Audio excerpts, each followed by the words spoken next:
Bapak Uskup, Romo Fikjen, Romo Sekjen, Romo Deken dan para imam, diakon, frater, saya akan membacakan rumusan akhir dari pertemuan pastoral kedua kita.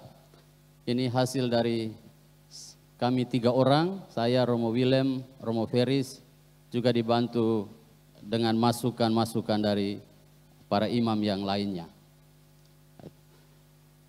Pertemuan pastoral kedua Keuskupan Larantuka, Sarotari 16 sampai 20 September 2025. Bagian pertama, pendahuluan. Sukacita tahun yubileum Pesiara Pengharapan dan Bulan Kitab Suci Nasional 2025 yang mengambil tema Allah Sumber Pembaruan Relasi dalam Hidup mewarnai kedatangan para peserta pertemuan pastoral kedua Perpas kedua Keuskupan Larantuka di Rusun Unio Patris Corde. Kegembiraan ini terasa semakin lengkap dengan tampilan wajah baru Rusun Patris Corde yang memberikan suasana baru bagi perjumpaan persaudaraan ini. Perpas kedua selalu diselenggarakan setiap pekan ketiga bulan September yang kali ini jatuh pada tanggal 16 sampai 20 September 2025.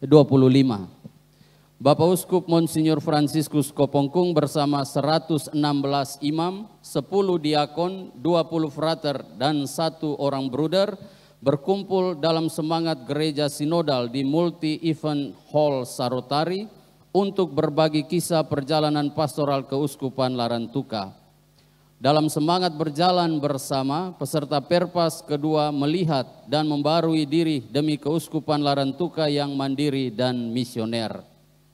2. Renungan rohani sebagai pembuka Perpas kedua dibawakan oleh Romo Georgius Harian Lolan dengan tema Mari Kita Kembali.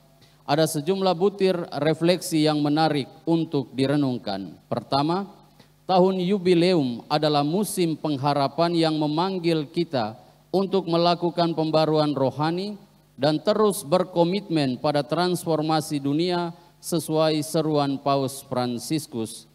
Yubileum harus menjadi tahun perjumpaan pribadi dengan Yesus yang adalah pintu kepada Bapa.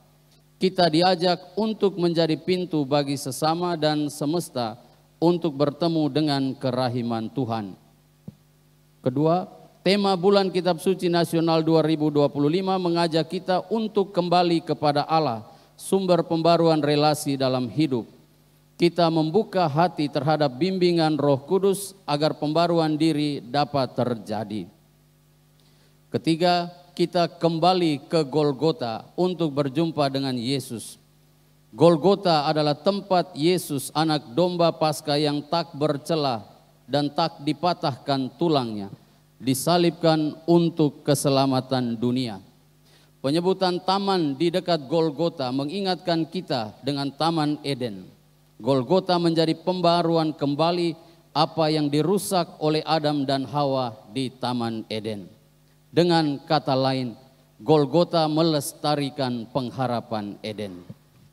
Keempat, kembali kepada Ekaristi, menjadi manusia Ekaristi. Kita dipanggil untuk menguduskan diri, siap berkorban, memecah-mecahkan diri, menjadi seperti apa yang kita makan dalam Ekaristi. Kelima, kembali mendengarkan, diam aktif dengan jeda. Kita diajak untuk membangun habitus baru, audite ipsum, dengarkanlah dia. Dengarkanlah dia adalah perintah sekaligus panggilan untuk tetap terhubung dan tersambung dengan Allah lewat sikap diam aktif dengan jeda. Keenam, kembali kepada kitab suci. Siapa yang kembali, dia akan ditemui. Ayat emas Bulan Kitab Suci Nasional 2025 ini mengajak kita untuk kembali kepada Allah. Pesiarahan kita bagaikan eksodus umat Israel yang tujuannya adalah Allah sendiri, bertemu menyembah Allah, mempersembahkan kurban hidup kita, dan membangun kembali Eden yang rusak bersama Allah. Di akhir refleksinya, Romo Gius mengajak seluruh peserta untuk berubah dan berbuah. Setelah itu peserta diminta untuk melakukan meditasi pribadi dan menerima sakramen rekonsiliasi. Sebelum Perpas 2 resmi dibuka oleh Bapak Uskup, para imam, diakon, dan frater yang baru bergabung dalam Keuskupan Larantuka diberi kesempatan untuk memperkenalkan diri. Bapak Uskup Monsinyur Fransiskus Kopongkung membuka Perpas kedua dengan beberapa arahan penting, antara lain ucapan selamat datang untuk semua peserta Perpas kedua. Perpas sudah menjadi kebiasaan sehingga diharapkan menjadi budaya hidup pastoral dan hidup seorang imam. Perpas menjadi kesempatan rohani untuk melihat diri di hadapan Tuhan. Terima kasih kepada Romo Georgius Harian Lolan yang telah memberikan renungan yang sangat bagus. Tahun yubileum harus menjadi kesempatan bagi para imam dan seluruh umat untuk berjumpa dengan Tuhan demi pembaruan diri. Pentingnya budaya diam, kita belum melihat pentingnya saat tenang dan silensium untuk refleksi. Kita sudah banyak omong dan bekerja di tempat-tempat tugas masing-masing. Karena itu pakailah kesempatan Perpas ini untuk berdiam diri, hening, untuk berjumpa secara pribadi dengan Tuhan.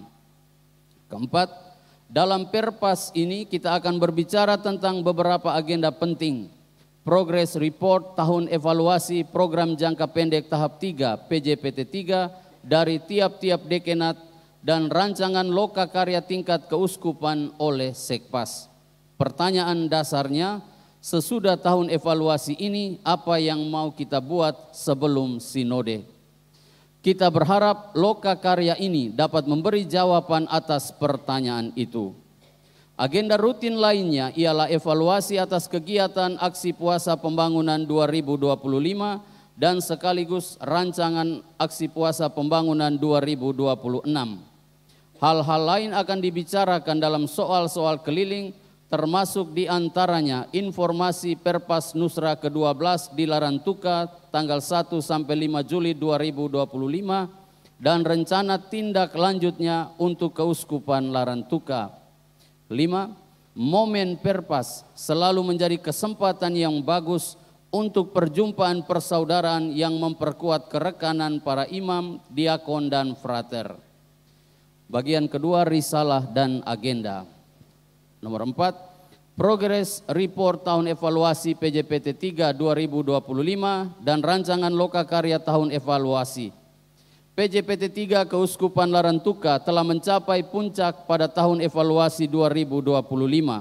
Seluruh komponen pastoral Keuskupan Larantuka melakukan evaluasi untuk melihat perjalanan reksa pastoral yang sudah dirancang dan dilaksanakan bersama-sama dalam PJPT 3.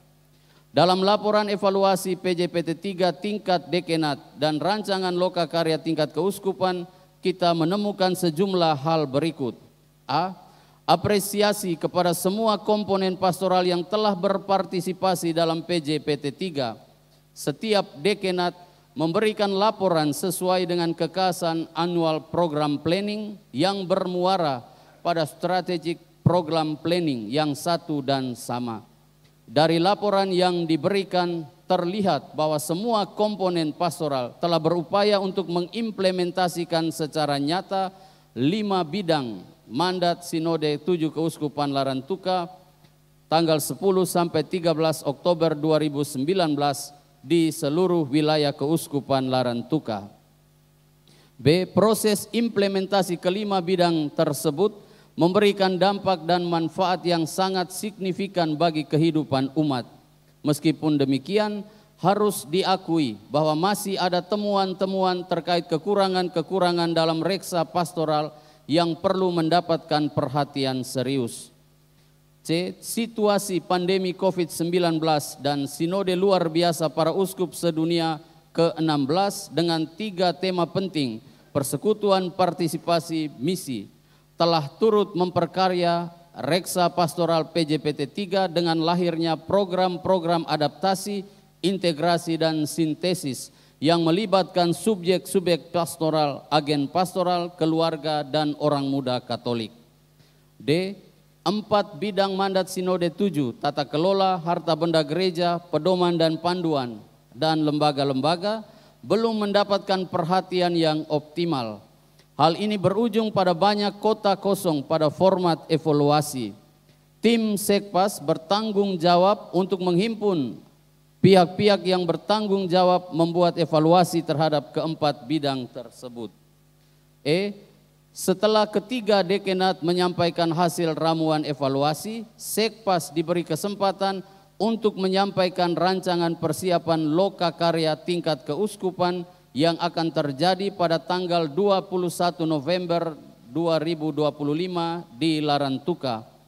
Lokakarya dipersiapkan dengan 3 metode, yaitu studi dan kajian atas dokumen program, konsultasi para ahli dan otoritas gereja, dan selanjutnya pelaksanaan lokakarya sebagai proses pengayaan terhadap hasil kajian dokumen dan konsultasi. Sebagai usulan, evaluasi dibuat pada akhir setiap tahun program bersangkutan dan dibawa sampai tahun program evaluasi. Nomor 5, ramuan evaluasi aksi puasa pembangunan 2025. Kegiatan aksi puasa pembangunan 2025 telah dilaksanakan dengan baik. Setiap dekanat telah membuat rangkuman atas evaluasi dari paroki-paroki atas pelaksanaan kegiatan tersebut. Komisi Kateketi Keuskupan Larantuka telah meramu seluruh hasil evaluasi tersebut dan memberikan beberapa catatan penting. Sosialisasi bahan APP adalah suatu keharusan. Para pastor mencari cara terbaik agar semua fasilitator mendapat informasi dan pemahaman komprehensif tentang bahan APP. Guru-guru agama di setiap sekolah mencari solusi agar bahan APP melalui BIA dan PAK SL tersampaikan kepada anak-anak. Pastor paroki bersama tim pastor harus mengkawal proses kegiatan APP pada segala level, mulai dari KBG sampai pada sekolah-sekolah. Dana APP dan tata kelolanya sebagai bagian dari gerakan APP dibicarakan secara khusus dalam sidang Dewan Imam. Surat Gembala Bapak Uskup diusulkan untuk dibuat hanya satu untuk seluruh kegiatan APP. 6. Ramuan aksi puasa pembangunan 2026. Setelah menyelesaikan evaluasi APP 2025, peserta diajak untuk melihat kompilasi tema-tema mingguan, tujuan mingguan, gagasan kitab suci, pokok-pokok pikiran mingguan, dan usulan poster dari masing-masing dekanat. Adapun hasil dari kompilasi tersebut ialah: minggu pertama tema realitas solidaritas ekonomi di wilayah kita. Tujuan supaya kita menyadari realitas solidaritas ekonomi di wilayah kita. Pokok pikiran, 1. Realitas solidaritas. Solidaritas antar umat sudah berjalan baik. Kumpukau, Tuluntali, Kohak Naun, dan Moing Danung, lain-lain. Fakta, masih banyak yang apatis, sebatas simpati bukan empati. Prinsip do ut des, saya memberi agar saya mendapatnya kembali. Pengaruh individualisme masih sangat kuat, enggan untuk berbagi dengan penuh sukacita. 2. Realitas ekonomi. Fakta positif, ada arisan, lumbung pangan, pasar tradisional, koperasi, kelompok tani, nelayan, ternak, dan UMKM lokal. Maraknya pendirian Alfamart, Indomart, dan lain-lain. Fakta negatif, masih ada kesenjangan yang cukup besar antara yang kaya dan miskin. Lahan tidur yang luas belum dikelola, pendapatan tidak sebanding dengan pengeluaran. 3. Realitas solidaritas ekonomi. Solidaritas ekonomi adalah bentuk kerjasama ekonomi berbasis nilai kebersamaan, keadilan, dan gotong royong. Solidaritas ekonomi masih hidup di berbagai komunitas, namun masih bersifat terbatas dan belum optimal berkembang. Fokusnya bukan hanya pada keuntungan, tapi pada kesejahteraan bersama, menjadi fondasi ekonomi kerakyatan, meningkatkan ketahanan sosial dan ekonomi masyarakat terhadap krisis, memberdayakan kelompok rentan, petani, nelayan, pedagang kecil, dan lain-lain. Kendala, banyak inisiatif yang belum mendapat dukungan penuh dari pemerintah atau masyarakat luas, pengaruh individualisme dan konsumerisme modern, kurangnya akses terhadap modal, pelatihan dan pasar, dan dominasi perusahaan besar atau platform digital yang tidak berpihak pada pelaku lokal. Teks kitab suci yang digunakan Keluaran bab 22 ayat 21 sampai 27, peraturan tentang orang-orang yang tidak mampu. Minggu kedua, tema solidaritas ekonomi sebagai tanda pengharapan. Tujuan supaya kita menyadari pentingnya solidaritas ekonomi sebagai tanda pengharapan. Pokok pikiran, satu konsep dan definisi solidaritas dari ekspresi budaya menjadi ekspresi iman, konsep dan definisi ekonomi dari manajemen rumah tangga menuju ekonomi keselamatan, Allah yang bersolider. 3. Makna solidaritas ekonomi sebagai tanda harapan. 4. Mewujudkan solidaritas Allah dalam solidaritas kita. Teks kitab suci yang digunakan Kisah Para Rasul bab 2 ayat 41 sampai 47. Cara hidup jemaat yang pertama. Minggu ketiga, tema kita dipanggil untuk membangun solidaritas ekonomi sebagai tanda pengharapan. Tujuan supaya kita menyadari bahwa kita dipanggil untuk membangun solidaritas ekonomi sebagai tanda pengharapan. Pokok pikiran, teologi inkarnasi, Allah yang bersolider, dasar panggilan hidup Kristiani, sakramen inisiasi Panca Tunggas Gereja, panggilan untuk membangun solidaritas ekonomi sebagai wujud kasih dan kepedulian sosial, pendidikan dan kesadaran tentang solidaritas ekonomi.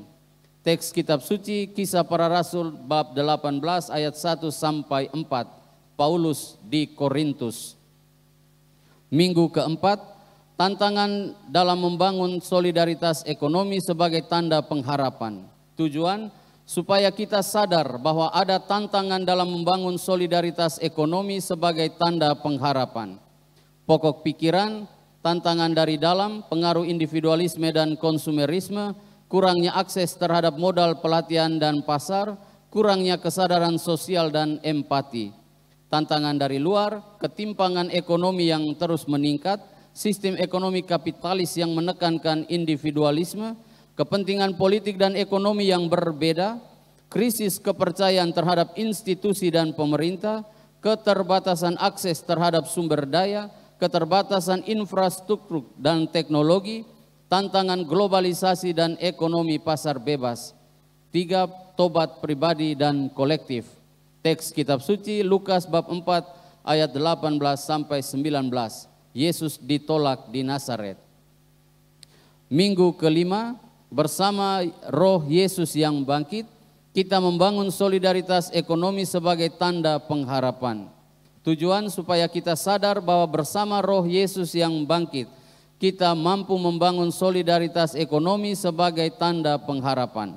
Pokok pikiran, pertama buah Paskah, solidaritas, subsidiaritas, cinta kasih, bela rasa, keadilan adalah spirit yang menjadi gerakan dasar gereja untuk membangun solidaritas ekonomi sebagai tanda pengharapan.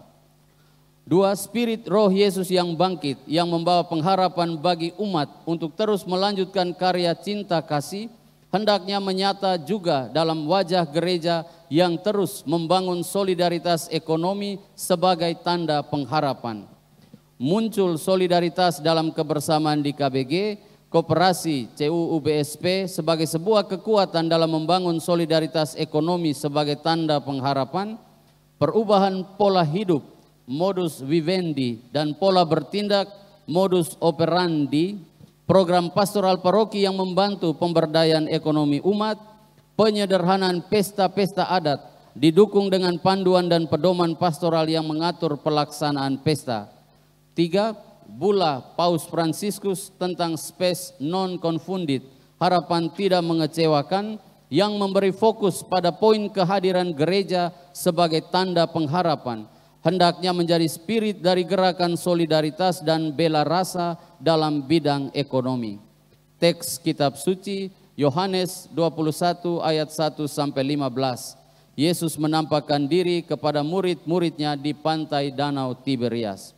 Usulan poster gambar Yesus dan para pengungsi, Yesus dan murid-muridnya di pantai Danau Tiberias, Bapak Uskup, imam dan umat, Yesus bersama orang banyak dalam mujizat penggandaan roti dan ikan, tambahan gambar kecil gerakan solidaritas keuskupan dalam penanganan bencana, gambar Yesus mengubah air menjadi anggur. Tulisan, mereka kehabisan anggur. Kamu harus memberi mereka makan. Spes non confundit, bela rasa kita tanda pengharapan, dan mari kita berbagi. Pengerjaan poster diserahkan kepada Sekpas. 7. Suara yang mulia Bapak Uskup. Monsinyur Fransiskus Kopongkung menyampaikan sejumlah hal penting untuk perjalanan reksa pastoral. 1. Pertemuan pastoral dan rekoleksi di tingkat dekanat dan keuskupan adalah kesempatan penting untuk mempererat semangat kolegialitas. Karena itu, perlu dihindari segala macam hal yang menghalangi kita untuk hadir, kecuali karena benar-benar sakit. Jangan membiasakan diri untuk minta izin atau mencari kesibukan lain yang membuat kita tidak bisa mengikuti pertemuan pastoral bersama rekan-rekan yang lain. 2. Pertemuan pastoral keuskupan Larantuka dilaksanakan 2 kali dalam setahun dan wajib untuk dihadiri. Pertemuan ini telah turut melahirkan imam-imam yang berkualitas meskipun tidak menjalankan studi lanjut, tetapi karena kemauan pribadi untuk belajar dan terlibat di dalam proses kegiatan. 3. Kita tetap berkomitmen bahwa fokus dan lokus pastoral kita adalah KBG. Gereja yang mandiri dan misioner harus sungguh-sungguh tampak di KBG. Data-data yang valid, administrasi yang jelas, ekonomi yang kuat, semuanya bermula dari KBG. Harus ada KBG yang menjadi contoh model untuk hal ini. Pastor harus memiliki hati dan kepedulian untuk KBG. 4. Tahun yubileum adalah tahun pembebasan. Perhatian pastoral untuk membebaskan umat dari belenggu kasus dan persoalan yang menghalangi mereka untuk memperoleh rahmat Tuhan. Kita mesti menjadi penyalur rahmat Allah bagi umat, bukan menghalangi. Bila ada kasus yang memang tidak bisa dibereskan karena alasan kanonis, maka mereka tetap mendapatkan perhatian dan pelayanan pastoral supaya tidak merasa tersisihkan dari karya pastoral. 5. Proses relokasi seminari San Domingo telah mencapai keputusan, yakni di Kobasoma dengan luas tanah kira-kira 25 hektar. Tanah-tanah yang ada di Hokeng, seminari PT Rero Lara, Biara Susteran tetap menjadi milik keuskupan dengan status hak milik, hak guna usaha, hak pakai, dan hak guna bangunan. Pada kesempatan ini, Bapak Uskup mengungkapkan secara resmi bahwa Dewan Imam diperpanjang masa tugas sampai selesainya masa kegembalaan uskup. 8. Soal-soal keliling. Pertama, Sekjen. Pertama, pendirian Paroki Santo Yosef Waikilok pada tanggal 1 Mei 2025 dengan pastor parokinya Romo Christian Kilauran, dan Paroki Santo Fransiskus Balauring pada tanggal 3 Agustus 2025 dengan pastor parokinya Pater Maximus Labut Rao Ordo Karmel. Kedua, Sidang Agung Gereja Katolik Indonesia SAKGI 2025 yang akan berlangsung pada tanggal 3 sampai 7 November 2025 dengan tema Berjalan Bersama sebagai Pesiara Pengharapan sebagai gereja yang sinodal dan misioner. Kegiatan pra-SAKGI diisi dengan sharing tentang sejarah dan warisan misi dari setiap keuskupan dengan menjawab 5 pertanyaan dari Komite Pengarah Konferensi Wali Gereja Indonesia. Keuskupan Larantuka akan mengutus 8 orang peserta bersama Bapak Uskup untuk mengikuti kegiatan ini. Kedua, ekonom membentangkan keadaan keuangan keuskupan, mulai dari tanggungan wajib umat, keuangan aksi-aksi dan derma minggu pertama, uang BKSN dan bahan APP, serta ketunggakan-ketunggakan yang belum dilunaskan oleh paroki-paroki. Ada paroki yang setia menyetor kewajibannya, bahkan sudah lunas, sementara ada yang belum sama sekali menyetor kewajibannya. Seminari San Domingo. Pertama, situasi dan keadaan seminari saat ini: 170 orang siswa, 12 orang formator, 6 imam dan 6 frater, 35 orang guru dan pegawai, 36 orang karyawan karyawati. Kegiatan belajar mengajar dan pembinaan di seminari didukung dengan ketersediaan fasilitas-fasilitas yang baik. Kedua, lokasi baru untuk seminari yakni Etang Mulalia, Desa Kobasoma, Kecamatan Titehena, wilayah Paroki Lowolaga. Ketiga, pedoman penyelenggaraan seminari dan ADART seminari akan dibarui dengan alasan ada perubahan waktu belajar di seminari dari 4 tahun menjadi 3 tahun, perubahan kurikulum sekolah secara nasional, perpindahan tempat dan usia pedoman sebelumnya tahun 1992. Rencana ini akan dilaksanakan dengan persetujuan dari Bapak Uskup sebagai pemilik seminari. D. Sanggar Musik Fanfare akan melaksanakan kegiatan pembuatan narasi untuk teater migran dan perantau sebagai bagian dari rencana tindak lanjut Perpas Nusra ke-12. Kegiatan pentas teater ini bertujuan untuk menumbuhkan kesadaran akan dampak migran perantau serta penggalangan dana bagi perampungan rumah fanfare. 5. Sekretariat Pastoral. Pertama, Komisi Migran dan Perantau menyampaikan informasi terkait Perpas Nusra ke-12. Perpas Nusra ke-12 telah dilaksanakan di Keuskupan Larantuka pada tanggal 1 sampai 5 Juli 2025. Tema yang digeluti adalah gereja berwajah perantau bersiara dalam pengharapan mencari solusi praktis pastoral. Ada begitu banyak persoalan, kesulitan dan tantangan terkait migran perantau yang telah dilihat dan dibicarakan bersama hingga menghasilkan rekomendasi-rekomendasi sebagai rencana tindak lanjut bersama.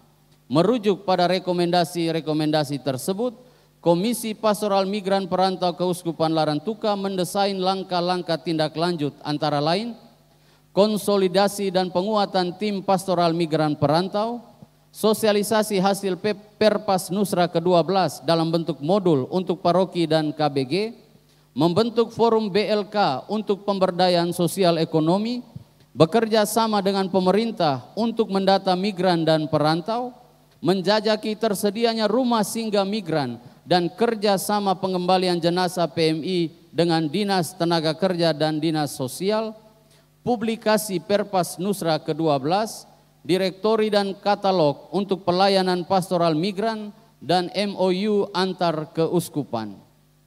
2. Komisi PSE Caritas Yaspensel melaporkan kegiatan-kegiatan penanganan dampak bencana alam yang terjadi di wilayah Keuskupan Larantuka. Komisi berusaha membangun jejaring dengan berbagai pihak untuk bekerja sama menanggulangi dampak bencana ini. Total dana yang terkumpul sebesar 5.470.000.000, yang terpakai 4.547.171.824 rupiah.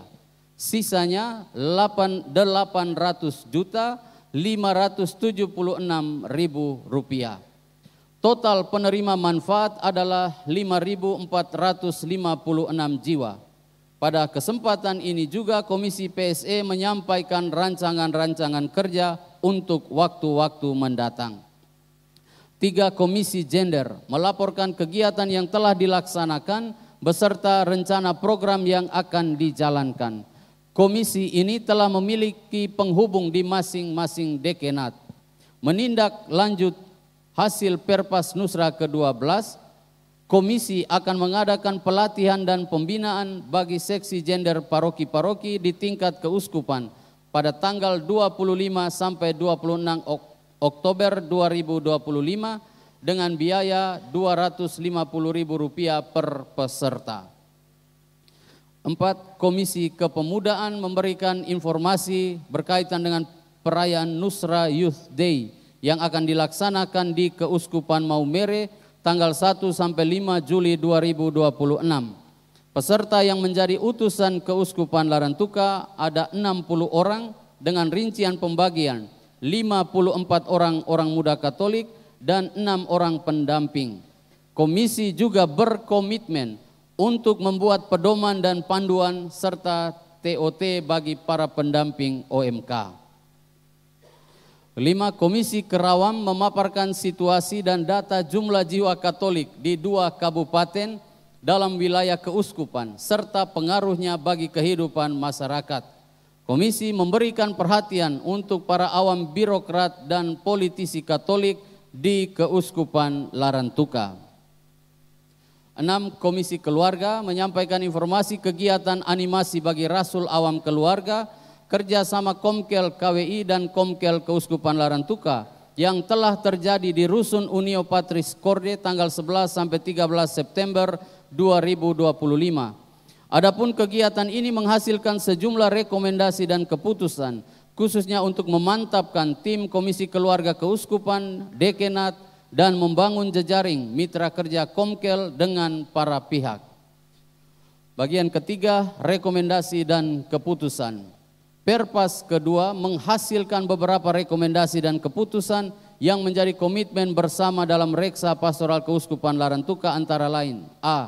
Rekomendasi 1. Usulan agar surat Gembala Prapaskah Bapak Uskup dibuat hanya 1 untuk seluruh kegiatan APP. 2. Tim Sekpas menghimpun pihak-pihak yang bertanggung jawab untuk mengurus keempat bidang mandat Sinode 7 Keuskupan Larantuka. Keputusan 1. Dewan Imam diperpanjang masa tugasnya sampai selesainya masa kegembalaan Bapak Uskup Fransiskus Kopongkung. Romo Fransiskus Saverius Wio Hurin, Komisi PSE Caritas Yaspensel, dipercayakan sebagai penyusun kerangka dasar dan gagasan pokok APP 2026. 3. Semua fasilitator wajib mengikuti sosialisasi bahan APP di paroki. Pastor paroki mencari cara supaya semua fasilitator bisa mengikuti kegiatan sosialisasi ini.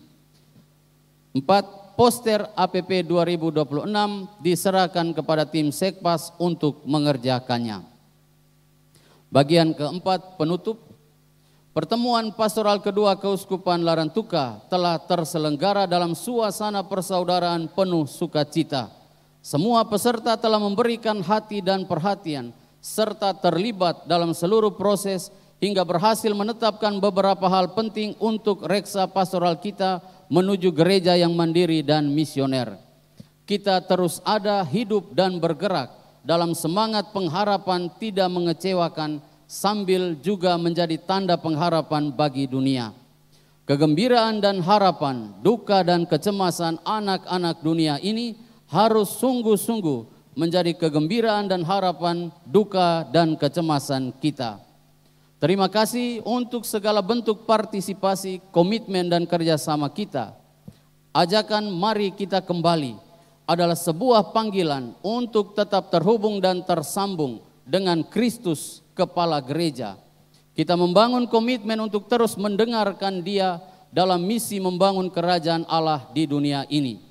Kiranya kata-kata Rasul Paulus ini menjadi penyemangat bagi komitmen kita.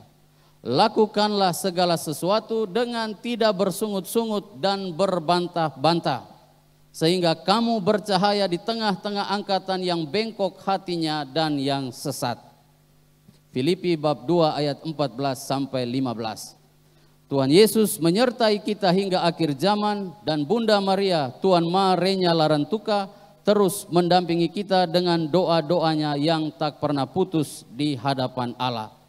Ditetapkan di Larantuka pada peringatan fakultatif Santa Maria La Salette, Jumat 19 September 2025, Monsinyur Fransiskus Kopongkung, Uskup Larantuka.